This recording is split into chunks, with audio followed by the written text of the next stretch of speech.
Hi, my name is Amy Cudd, and would like to share with you my timeline of special education.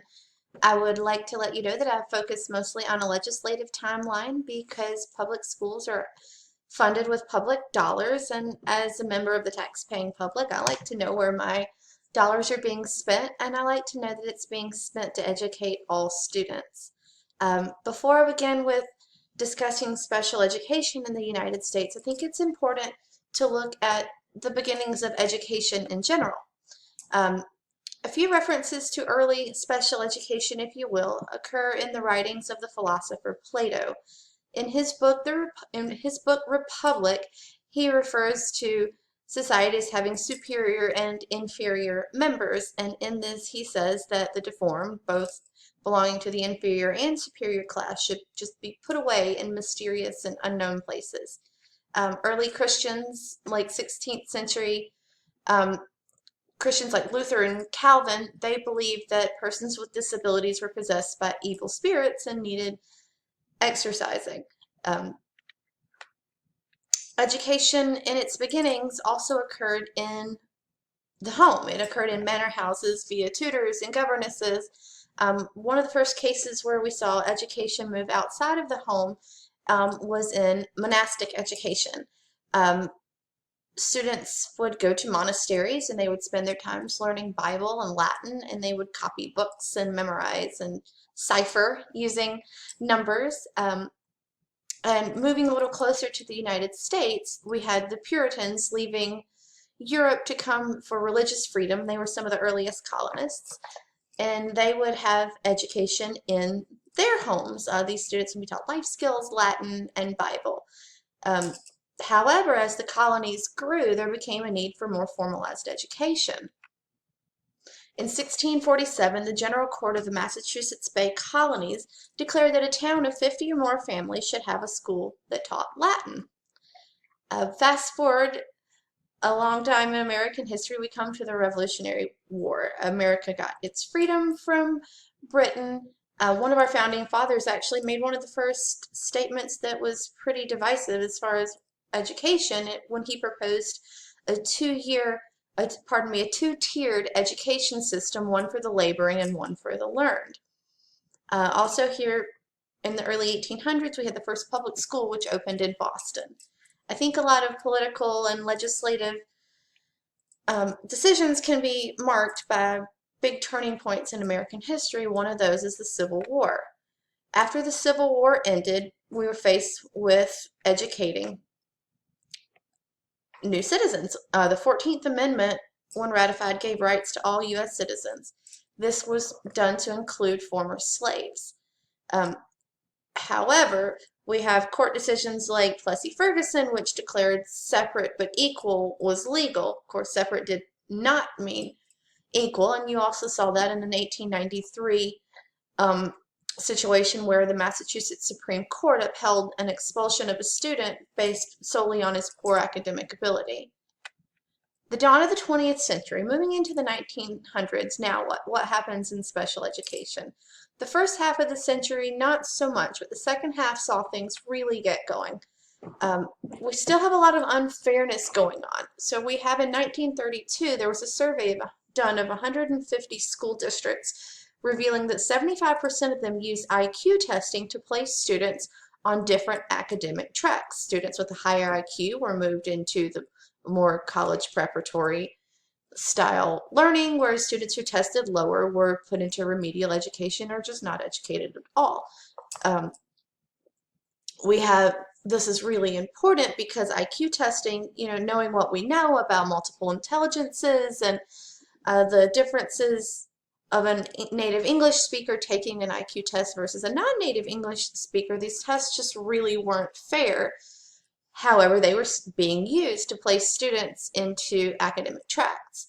A big change came in 1954 with Brown versus Board of Education, which ruled that segregation in the public schools violated the Fourth Amendment rights of equal opportunity. Another interesting fact that I found in the late 50s involved Eisenhower signing Public Law 82-926, which provided funds to colleges for leadership and training to teachers to teach children with mental retardation. We also have a big scare with Russians launching Sputnik. So Congress passed the National Defense Education Act, which provided grants to improve science and math teaching in elementary schools. The 1960s. In the 1960s, schools began to receive public money for public education.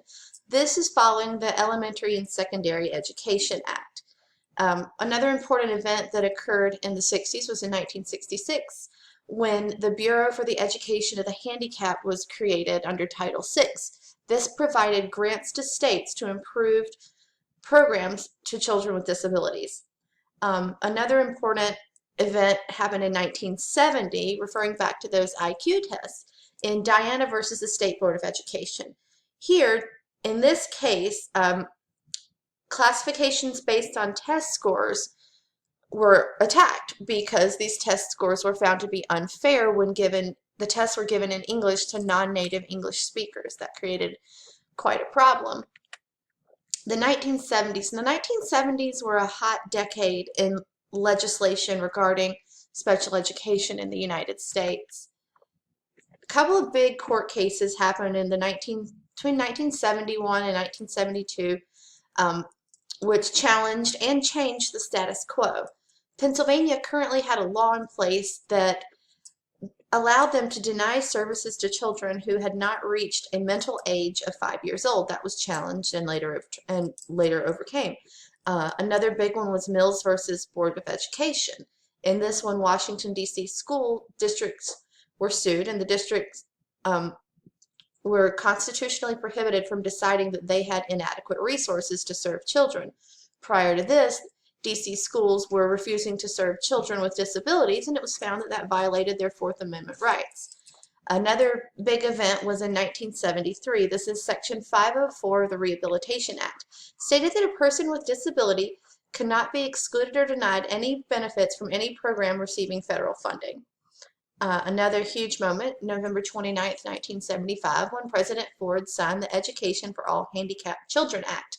This was later renamed IDEA and required that all students receive a free and appropriate public education. Another thing that I found interesting from this time period was in 1982, the Head Start program. Legislation in 82 provided that or allowed for 10% of Head Start students or Head Start spots to be reserved for children with disabilities, regardless of whether or not they met the other criteria for Head Start. Head Start is an early childhood intervention program for children low income or parents with low educational attainment. Another interesting part of legislation that happened in that time period involved APPE. APPE refers to average per pupil expenditure. IDEA authorizes funding based on a formula that's much too complicated for me to understand, but Congress was to appropriate to disabled students. They wanted to increase the funding for disabled students. Their goal was that 5% of APPE be allotted to students with disabilities in 1977, which was to grow to 10% in 78, 20% in 79, and up to 40% by 1980. However, that did not happen. Unfortunately, the appropriations never reached these levels. They peaked out at about 12% under President Carter, declining to 8% in the Reagan years. The 1980s saw some really great changes that really served people with disabilities. In 1986, Congress amended IDEA to allow the courts to order schools to reimburse parents for their legal expenses. Parents bringing suit prior to this were, responsible for out-of-pocketing their legal expenses to see that their children were served in the public school system. 1988 brought us the TECH Act, the Technology-Related Assistance to Individuals with Disabilities Act, granted money to states to deliver assistance technology. However, we're still not where we need to be as far as our knowledge of what parental rights are in special education. A 1990 survey conducted by Lewis Harris and Associates, which was done for the International Center for the Disabled, revealed that 61% of surveyed parents knew little or nothing about their rights under Public Law 91-142, which is Section 504. In 1990, the Americans with Disability Act, the ADA Act, was passed. Also, Public Law 101-476, the EHA Amendment of 1990, renamed the previous law as the Individuals with Disability Education Act, IDEA, which is what we still refer to it as today. In the last part of the 20th century, we had a few events, notably the 2001 No Child Left Behind Act, as well as the 1997 amendment to IDEA, which required reporting of local and state agencies regarding their disability services. In 2004, Congress reauthorized the Individuals with Disabilities Education Act, also still known as IDEA. Now, what does this mean and where are we going? I feel that as a movement, special education in the public school system has really come a long way. I think the future is going to continue to be bright. A few things I think are going to play a major influence in the development of special education in the future really is regarding information sharing. We have so many ways now to share information. The internet, there are parent-to-parent meetings, there's social media that parents use to connect with each other. So the information is out there. Parents are better informed as to what their rights are regarding their roles in things like IEP creation, available assistance technology, even getting into service animals. There's so much information out there now for parents to know their rights and to know what their options are. I think that social media will continue to play a big role in keeping parents informed. Another area that I think is really going to benefit special education is crowdfunding. Things like GoFundMe or Kickstarter. This is a great way for people who actually have disabilities to drive the development of assistance technology. I think that could potentially have a great impact. And back to the information, I think that as far as education of new teachers, that we're given so much more information than we were 20 or 40 or 50 years ago about what it means to educate all children. I think as we as a society become better informed about diagnoses and about disability in general, I think that we're going to continue to see gains in access to special education in schools.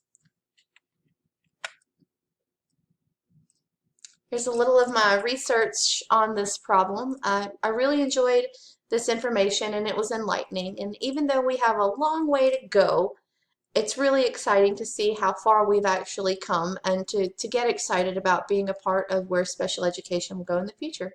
Thank you.